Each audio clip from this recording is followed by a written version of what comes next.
Russia ও ইরানের দৃঢ় প্রতিরক্ষা সহযোগিতা।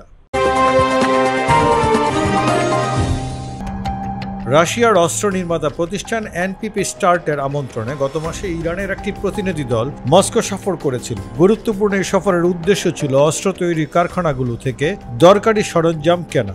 ইরানি প্রতিনিধি দলে থাকা 17 জন সদস্যকে খাবার ও সাংস্কৃতিক অনুষ্ঠানের মাধ্যমে আপ্যায়ন করা হয়। সফরের শেষ দিনে তারা যান অস্ত্র কারখানায়। এসব অস্ত্রের জন্য ইরান দীর্ঘদিন ধরে অপেক্ষায় ছিল। এর মধ্যে ছিল রাশিয়ার উন্নত আকাশ প্রতিরক্ষা ব্যবস্থা, যা শত্রু যুদ্ধ বিমানকে শনাক্ত করে উড়িয়ে দিতে পারে। ইউক্রেনে হামলার কারণে যুক্তরাষ্ট্রের নিষেধাজ্ঞার আওতায় থাকা রাশিয়ার ইয়াকাতারিনবার্গের এই অস্ত্র কারখানার মোবাইল লঞ্চার, বিমান বিধ্বংসী অস্ত্র ছাড়াও রাশিয়ার উন্নত S-400 আকাশ প্রতিরক্ষা ব্যবস্থা তৈরি হয়। রুশ এই আকাশ প্রতিরক্ষা ব্যবস্থাকে রাডার ফাঁকি দিতে সক্ষম মার্কিন ও ইসরায়েলের যুদ্ধ বিমান শনাক্ত ও তা ধ্বংস করার উপযোগী বলে মূল্যায়ন করেছে সামরিক বিশেষজ্ঞরা।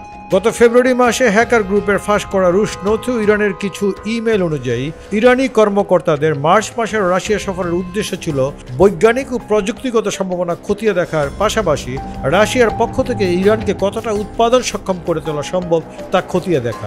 এই সফরের পর রাশিয়ার কাছ থেকে ইরান সরাসরি কোনো অস্ত্র কিনেছে কিনা তা অবশ্য জানা যায়নি, কিন্তু গোয়েন্দা কর্মকর্তারা বলেছেন এই সফরের মধ্য দিয়ে দুই দেশের কৌশলগত অংশীদারিত্ব গভীর হয়েছে।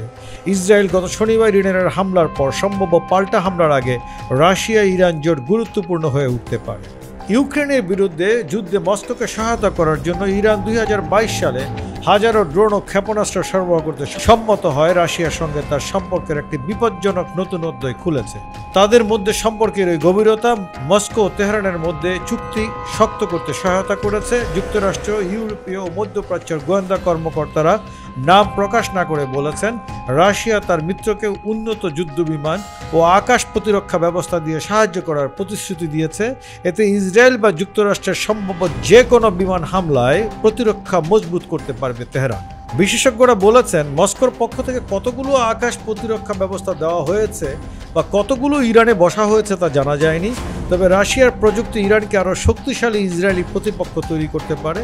এই অস্ত্র চুক্তি দুই দেশের জন্য এখন সুফল বয়ে আনছে। James Martin center for non proliferation স্টাডিজের কর্মকর্তা হান্না নোট বলেছেন, এখন দুই দেশের সম্পর্ক আর ক্রেতা বিক্রেতার মধ্যে সীমাবদ্ধ নাই, যেখানে রাশিয়া সব সুবিধা পাবে। ইরানও এখন এই পরিবর্তনের ফল পেতে শুরু করেছে। তাদের সম্পর্ক কেবল জিনিসপত্র আদান প্রদানেই আটকে নেই, তারা এখন মেধা বিনিময়ের উপর অদৃশ্য অস্পৃশ্য সুবিধা পেতে শুরু করেছে। গোয়েন্দা কর্মকর্তারা বলেছেন, রাশিয়া এখন তাদের গোপন চুক্তিকে উন্নত যুদ্ধ বিমান সরবরাহের পর্যায়ে উন্নীত করেছে। এছাড়া গোয়েন্দা সক্ষমতা, কৃত্রিম উপগ্রহ পাঠাতে ইরানকে কারিগরি সহায়তা দেওয়ার প্রতিশ্রুতি দিয়েছে। তবে রাশিয়ার সবচেয়ে উন্নত Su-35 যুদ্ধ বিমান ইরানকে দেওয়া হয়েছে কিনা তা এখনও কোনো প্রমাণ নেই। অন্যদিকে ইরানের চাওয়া তাদের পারমাণবিক স্থাপনাগুলোর সুরক্ষায় রাশিয়ার বিমান বিধ্বংসী ক্ষেপণাস্ত্র।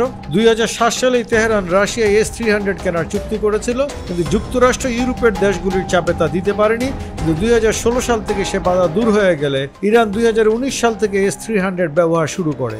এরপর থেকে S-400 নিতে উৎসাহ হয় ইরান, কিন্তু রাশিয়া এগুলো তেহরানকে দিয়েছে কিনা তা স্পষ্ট নয়। তবে গোয়েন্দা কর্মকর্তারা মনে করেন, সরাসরি S-400 না দিলেও এর নকশা বা প্রযুক্তি ইরানের কাছে হস্তান্তর করা হতে পারে। যদি ইরান এই প্রতিরক্ষা ব্যবস্থা পেয়ে থাকে, তবে ইরানের পাথুরে পর্বতগুলোর খাঁজে ভূগর্ভস্থ পারমাণবিক স্থাপনাগুলো আরও সুরক্ষিত হবে।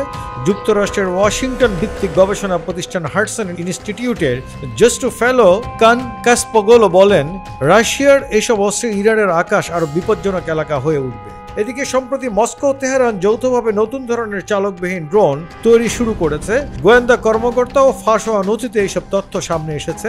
এইসব নথি ওয়াশিংটন পোস্ট অবশ্য যাচাই করতে পারেনি, তবে বাইডেন প্রশাসনের কর্মকর্তারা বলেছেন তারা এইসব নথির যথাযথতা যাচাই করেছেন। রাশিয়া ও ইরান অবশ্যই এই নিয়ে কোনো মন্তব্যই করেনি।